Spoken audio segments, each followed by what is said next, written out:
नमस्कार मित्रांनो, लग्नाची बेडी या मालिकेच्या आजच्या भागामध्ये राघव आता मधुला म्हणत असतो की कृष्णा तुला त्रास देते याचा तुझ्याकडे काही पुरावा आहे का? म्हणजेच मी एका हाडाचा पोलीस ऑफिसर आहे, मला पुरावा असल्याशिवाय एखाद्या गुन्हेगाराला सुद्धा अटक नाही करता येत. तर मग आता राघवचं हे सगळं बोलणं पाहता मधु लगेच आता राघवला म्हणत असते की म्हणजे मी खोटं बोलतीये का? आणि मधु काल रात्री घडलेला प्रकार सगळ्यांना सांगू लागते. पण मात्र तेवढ्यात मधु मध्येच थांबते आणि आता स्वतःशीच विचार करत असते. मधुला घडलेला सगळा प्रकार आठवत असतो, म्हणजेच की सिंधूने कशा प्रकारे चाळ खेळून मधुला ते दूध प्यायला लावलं. मग त्यानंतर सिंधू तिकडनं गेल्यानंतर मधु आता इकडे किचन मध्ये येते आणि गपचूप मांजरीसारखी ते दूध पिऊन टाकते. दूध पिल्यानंतरच मधुला तो असा त्रास व्हायला लागतो. मधुने तर आता ठरवलेलंच असतं की हे सगळं ते सिंधूने केलंय आणि आता मी तिला सोडणार नाही. मग त्याच्यानंतर राघव इकडे लगेच विचारतो, काल रात्री काय झालं मधु? तर मग आता मधु लगेच ओरडत राघवला म्हणते, माझ्यापेक्षा तुला त्या बाहेरच्या मुलीवरती विश्वास आहे का? पण मात्र राघव आता म्हणत असतो, बरं ठीक आहे, मी एकदा बोलून घेतो तिच्याशी. मधुला आता नेमकं त्यांना काय सांगावं काय नको सांगावं हे काहीच समजत नसतं आणि मधु लगेच आता रागात तिच्या रूम मध्ये निघून जाते. राघव आता त्याच्यानंतर न्यूजपेपर वाचत असतो. तर मात्र राघव लगेच त्यांना म्हणू लागतो की कमाल आहे ना, न्यूजपेपर मध्ये आजकाल काहीही छापून येतं. राजश्री, काकू, ऋतुजा हे सगळेच आता आश्चर्याने राघवला विचारतात की काय झालं, काय छापून आलंय न्यूजपेपर मध्ये? तर मग राघव आता म्हणू लागतो, बघ ना, कुणीतरी दूरदृष्टीवाला बाबा आहे म्हणे, त्याला भूताला कंट्रोल करता येतं. म्हणजे मुळात भूत आहे की नाही अजून हेच कन्फर्म नाहीये आणि या बाबाला म्हणे भूत उतरवता येतं. राघवला तर या गोष्टीचा विश्वासच नसतो. मग त्याच्यानंतर ऋतुजा म्हणते, अरे पेपरमध्ये छापून आलंय म्हटल्यानंतर कुणाला तरी अनुभव आला असेल ना? राघव म्हणत असतो, आला असेल, पण मात्र माझा नाही याच्यावरती विश्वास. तेवढ्यात ऋतुजाच्या डोक्यामध्ये एक आयडिया येते आणि आता ऋतुजा म्हणते, मला काय वाटतंय, आपण आपल्या सावीला जर त्या बाबांना दाखवलं तर? पण मात्र राघवचं म्हणणं असतं की अजिबात नाही, म्हणजे सावीला काहीही झालेलं नाहीये. ऋतुजाचं म्हणणं राजश्री आणि काकू यांच्या दोघींना देखील पटलेलं असतं. तर मात्र राजश्री लगेच राघवला समजावून सांगू लागते की राघव, ऋतुजा म्हणतीये ते चुकीचं नाहीये, ऐक ना माझं, आपण एकदा सावीला दाखवायला काय हरकत आहे? आणि राजश्री सुद्धा सावीला त्या माणसाकडे दाखवावं असं राघवला हट्ट करत असते. राघवचं म्हणणं असतं की सावी फक्त ट्रॉमामध्ये आणि ती एक मेडिकल असिस्टन्स आहे आणि या गोष्टीसाठी तिला फक्त डॉक्टरच बरं करू शकतील. असं बाबांना वगैरे बोलवून तर काहीच नाही होणार. काकू सुद्धा राघवला म्हणत असते, राघव आपल्याला प्रयत्न करायला काय हरकत आहे? सावी बरी झाली तर त्या कृष्णाला आपल्याला घराबाहेर तरी काढता येईल. ती केवळ सिंधूसारखी दिसते, या एका कारणासाठी आपण तिला किती दिवस सहन करायचं? ऋतुजाचं सुद्धा म्हणणं असतं की त्या डोकेदुखीला घराबाहेर काढण्यासाठी आपण जर त्या बाबांची मदत घेतली ना तर जाम मजा येईल. पण मात्र राघवला ही गोष्ट मान्यच नसते.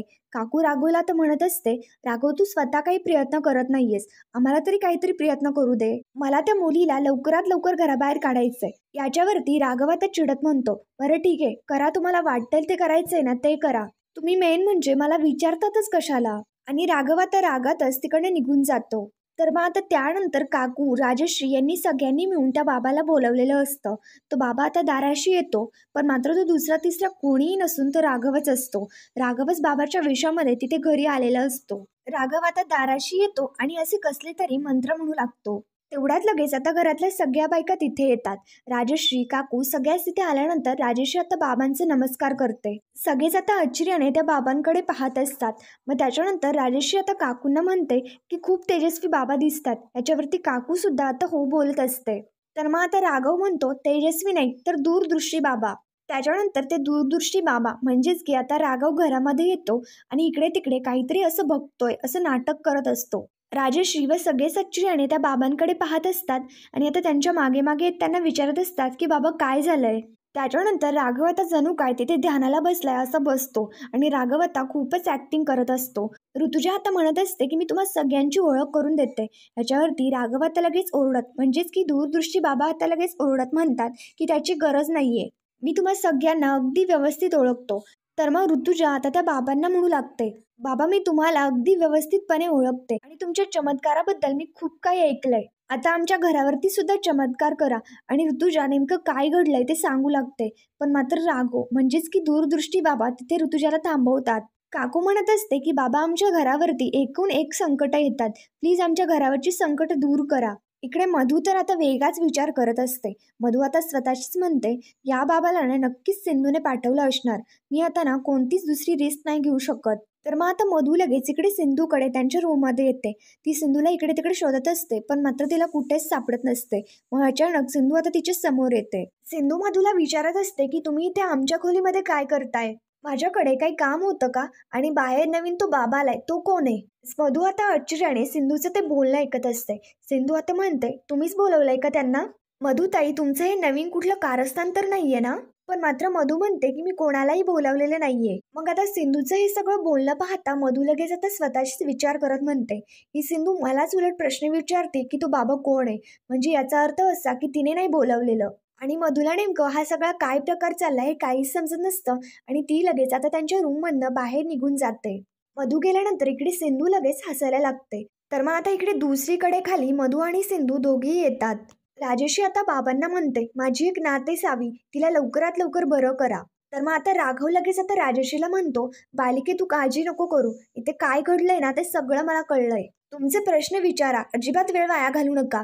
तर मग आता राजेशी लगेच विचारते की बाबा आमची सावी कधी बरी होईल? मी तिला अशा अवस्थेमध्ये अजिबात नाही बघू शकत. राघव आता लगेच डोळे झाकण्याचं नाटक करतो आणि लगेच आता कसले तरी मंत्र म्हणत असतो. राघव आता लगेच कसली तरी बाटली काढतो आणि ती इकडे तिकडे फिरवत असतो. त्याच्यानंतर तो सिंधूच्या जवळ येतो आणि इकडे तिकडे सिंधूला चक्कर मारत तिच्याकडे पाहत असतो. इकडे सिंधूला तर सगळं काही माहीतच असतं. ऋतुजा लगेच आता ते सगळं पाहता म्हणते, म्हणजे हिच्या अंगात भूत आहे. मी डेफिनेटली म्हणत होते ना. रेश्मा लगेच म्हणते, म्हणजे इतके दिवस आपण भूताबरोबर राहत होतो? काकू सुद्धा म्हणत असते, तरी मी राघवला पहिल्यापासून सांगत होते की हिला या घरामध्ये आणूच नकोस म्हणून. एक वेळ राजेशीला बरं करणं शक्य होतं लगेच, पण मात्र हिला आता घराबाहेर काढणं शक्य नाहीये. तिथे मधू देखील असते आणि आता राघव म्हणतो, मला कळलंय तुमच्या दुःखांचं खरं कारण ही मुलगी आहे. म्हणजेच की आता तो बाटली त्या मधूकडे घेतो. बाबाचं म्हणजेच की राघवचं ते सगळं बोलणं ऐकल्यानंतर सगळ्यांनाच खूप मोठा धक्का बसतो. राघव आता मधूच्या जवळ येऊन म्हणत असतो, जोपर्यंत ही मुलगी तुमच्या घरामध्ये आहे, तोपर्यंत तुमच्या घरावरती संकट येतच राहणार. मधू आता लगेच म्हणते, तुम्ही काही काय बोलताय? आणि घरातल्यांना म्हणत असते की तुम्ही सगळे या माणसावरती तरी का विश्वास ठेवताय? मधू आता म्हणत असते की हा बाबा खोटारडा आहे, असं काहीही नाहीये. राघव आता म्हणजेच की दूरदृष्टी बाबा आता मधूला म्हणू लागतात की शांत हो. दूरदृष्टी बाबाला भविष्यकाळ वर्तमान काळ सगळं कळतं. आत्ताच्या आत्ता तुझ्या पापाचा पाडा मी ते सगळ्यांना वाचून दाखवू शकतो. दाखवू का बोल? आणि ते बाबा आता मधूला म्हणत असतात की खरं खोटं करू का? पण मात्र मधू आता शांत राहते आणि बाबांचं ते आश्चर्याने बोलणं ऐकत असते. तर मग त्याच्यानंतर मधूला आता घडलेला सगळा मागचा प्रकार आठवू लागतो. म्हणजेच की जेव्हा मधूला पॅरालिसिसचा अटॅक आलेला नव्हता, तेव्हा मधूने सिद्ध करण्यासाठी एका माणसाला रिपोर्ट सुद्धा दिलेले होते. म्हणजेच की मधूला दुप्पट प्रीमियम भरण्यासाठी तो माणूस आलेला असतो. मधूला पॅरालिसिसचा अटॅक आला होता, याच्यामुळे तिला दुप्पट प्रीमियम भरावं लागणार असतं. पण मात्र मधू आता खरे रिपोर्ट्स दाखवते आणि त्या माणसाला म्हणते, मला आता प्रीमियम दुप्पट नाही भरावं लागणार ना? तर मग तो माणूस म्हणतो, अजिबात नाही. पण मात्र तो माणूस सुद्धा आता सिंधूचाच असतो आणि ते सगळं सिंधूचाच प्लॅन असतो. मधूचा खरा चेहरा समोर आणण्यासाठी सिंधूचाच तो एक प्लॅन असतो. जेव्हा सिंधू आणि मधू दोघीही टेकडीवरती असतात, तेव्हा सिंधूला मधूचं हे सगळं सत्य समजलंय. हे मधूला समजल्यानंतर मधू आता सिंधूला म्हणत असते, तुझी सावी माझ्या ताब्यात आहे. जेव्हा तू घरच्यांना हे सगळं सत्य सांगशील तेव्हा मी तुझ्या सावीला मारून टाकेल.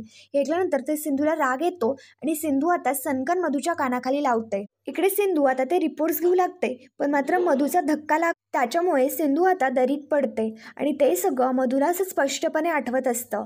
इकडे मधूला तर आता प्रश्न पडलेला असतो की याला सगळं काही माहिती असेल का? त्या दूरदृष्टी बाबाच्या वेशामध्ये असलेला राघव आता म्हणत असतो की मी तुझं सत्य सगळ्यांना सांगू शकतो आणि सुरुवात करायची म्हटली तर मी काल रात्रीच्या प्रसंगापासूनच करू शकतो. तर मग आता मधू लगेच आश्चर्याने राघवकडे म्हणजेच की त्या बाबांकडे पाहत असते. मधू म्हणू लागते, हे असं तुम्ही वेषांतर करून दाढी मिशी लावून काहीही सांगाल ते असं सत्य होतं असं नाही ना? माझ्या घरची माणसं ना खूप साधी आहेत, त्यामुळे त्यांचा गैरफायदा मी असं तुम्हाला नाही घेऊ देणार. त्यामुळे इथून आत्ताच्या आत्ता निघायचं. तर मग आता ते बाबा लगेच म्हणू लागतात, बाबा आपल्या मर्जीने येतो आणि बाबा आपल्या मर्जीनेच जातो. मधू आता लगेच सिंधूकडे पाहत म्हणते, तुला कोणी पाठवले आणि किती पैसे दिलेत? कोणाच्या सांगण्यावरनं तू असा आरोप करतोयस? तर मग आता सिंधू म्हणजेच की कृष्णा लगेच बोलू लागते की वाटाने तू आपल्याकडे काय बघतीयस ग? हा कुठून आला दूरदृष्टीवरून बाबा आणि तो आपल्या सांगण्यावरून बोलेल का? काही काय उगाच. आणि तो खोटं का बोलेल याच्यावरती मधू आता म्हणत असते, हा खरं तर ना भोंदू बाबा आहे. इकडे राजश्री, काकू सगळेच तो सगळा प्रकार पाहत असतात आणि त्यांना आता काय बोलावं काहीच समजत नसतं. मधू म्हणत असते, माझा असल्या माणसांवरती ना अजिबात विश्वास नाहीये. माझा काय, मुळात राघवचाच विश्वास नाहीये. येऊ द्या राघवला, तो आला ना की हाताला धरून या माणसाला घराबाहेर काढेल. त्याच्यानंतर आता काकू म्हणते, अगं राणी तू काहीतरी काय बोलतीयस ग. मधू आता इकडे त्या दूरदृष्टी बाबाकडे येते आणि त्याला म्हणते की तुला जितके पैसे हवेत ना तितके मी देते, पण मला आत्ताच्या आत्ता सांग की तुला इथे कोणी पाठवलंय. तर मग आता बाबा लगेच ओरडत म्हणतात, मूर्ख मुली, पैशाची लाच देऊन आम्हाला खोटं बोलायला सांगतीयेस आणि हा आमच्या विद्येचा अपमान आहे आणि जो कोणी आमच्या विद्येचा अपमान करतो त्याला आम्ही माफ नाही करत. आता राजश्री आणि काकूंकडे बोट दाखवत म्हणतो, मी फक्त तुम्हाला सावध करण्याचा प्रयत्न केला होता. बाकी जे काय होईल ना त्याला तुम्हीच जबाबदार आहात. काकू राजश्री दोघी आता खूप घाबरून गेलेल्या असतात. तर मग आता बाबा म्हणतात की काय करायचंय ते करा तुम्हाला आणि लगेच रागातच तिकडनं निघून जातात. इकडे राजश्री आणि काकू त्यांना थांबवण्याचा प्रयत्न करत असतात, पण मात्र ते काय आता कोणाचं ऐकतच नाही आणि लगेच तिकडनं निघून जातात. राजश्री लगेच इकडे मधूकडे येते आणि तिच्यावरती ओरडत म्हणते, राणी तू हे काय केलंस. त्यांनी जर आपल्या घराला शाप दिला असता तर. याच्यावरती मधू आता लगेच म्हणते, ते ढोंगी बाबा होते आणि घराबाहेर गेल्यानंतर असे कित्येक ढोंगी बाबा आपल्याला दिसतील आणि त्यांनी आपल्या घराला शाप दिल्यानंतर आपलं काहीही वाकडं नाही होणार, कारण कावळ्याच्या शापाने ना गाय नसते मरत. तर मग आता सिंधू लगेच कृष्णाच्या भाषेत बोलू लागते, बरोबर आहे सुंदरी, स्वतःचं पाप लपवण्यासाठी दुसऱ्याला वाईट ठरवणं ही तुझी आदतच आहे. अरे तो बाबा जे काही बोलत होता ते सगळं खरं खरं होतं हे सांग ना सगळ्यांना. मधू लगेच आता चिडते आणि इकडे सिंधूकडे येत म्हणते, तू कोण समजतेस ग स्वतःला, आणि मुळात सांगायचं झालं तर तुझा या घराशी ना काहीच संबंध नाहीये. या घरातल्यांना तुझं सत्य माहितीये, त्याच्यामुळे कोणी तुझ्या बोलण्यावरती विश्वास नाही ठेवणार. पण मात्र तर सिंधू म्हणत असते, कोणाला काही समजायचं ना ते समजू दे, पण मात्र आपण या घरची ना ऑफिशियल सून आहे. आपला नवरा याच घरात राहतो. मुळात म्हणायचं तर तुझ्या या घराशी ना काहीही संबंध नाहीये. तुझा नवरा ना इथे राहत नाही, त्याच्यामुळे निघतो आता इकडनं. मधूला आता सिंधूचा राग येतो आणि ती खणखण आता सिंधूच्या कानाखाली मारायला लागते. पण मात्र सिंधू काय आता आधीसारखी सिंधू राहिलेली नसते. ती सुद्धा आता मधूचा हात पकडते आणि तो जोरात दाबते. त्यामुळे आता मधूला सुद्धा त्रास होऊ लागतो. सिंधूच आता मागचा पुढचा कुठलाही विचार न करता मधूच्या सणकण कानाखाली मारते. काकू, राजश्री, ऋतुजा सगळेच तो सगळा प्रकार पाहत असतात, पण मात्र सिंधूला एकही शब्द कोणीच काही बोलत नसतं. मधू आता भयंकर चिडते आणि लगेच आता सिंधूला ओरडत म्हणते, कोण समजतेस ग तू स्वतःला. याच्यावरती आता सिंधू म्हणते की मी कोण आहे ना हे तुला चांगलंच माहितीये. तुला जर आठवत नसेल तर आपण परत सांगू का. याच्यावरती मधू आता म्हणत असते की माझ्यावरती हात उगारून तू खूप मोठी चुकी केली आहेस, त्याच्यामुळे पुढची शिक्षा आता भोगायला तयार राहा. सिंधू म्हणजेच की कृष्णा म्हणत असते की त्याआधी आपण तुला शिक्षा देणार आहे आणि आता सिंधू घराबाहेर मधूला काढू लागते. पण मात्र मधू म्हणते की तू मला घराबाहेर नाही काढू शकत. पण मात्र सिंधूचं म्हणणं असतं की का नाही काढू शकत, मी ना या घरची ऑफिशियल सून आहे आणि मी तुला सांगितलंय, घरावरती जेव्हा एखादं संकट येतं तेव्हा घराची गृहलक्ष्मीच ते संकट बाजूला करते. सिंधू आता मधूचा हात पकडते आणि मागचा पुढचा कुठलाही विचार न करता तिला घराबाहेर काढत असते. सिंधू आता मधूला दाराशी येऊन उभं करते. मधू आता खूपच रागारागाने सिंधूकडे पाहत असते. आता सिंधू लगेच दरवाजा लावायला लागते, पण मात्र तेवढ्यातच लगेच तिथे राघव येतो आणि राघव आता दरवाजा उघडतो. राघव खूप रागारागाने इकडे सिंधूकडे पाहत असतो, पण मात्र राघव आणि सिंधू याच्या दोघांचाही हा प्लॅनचा एक भाग असतो.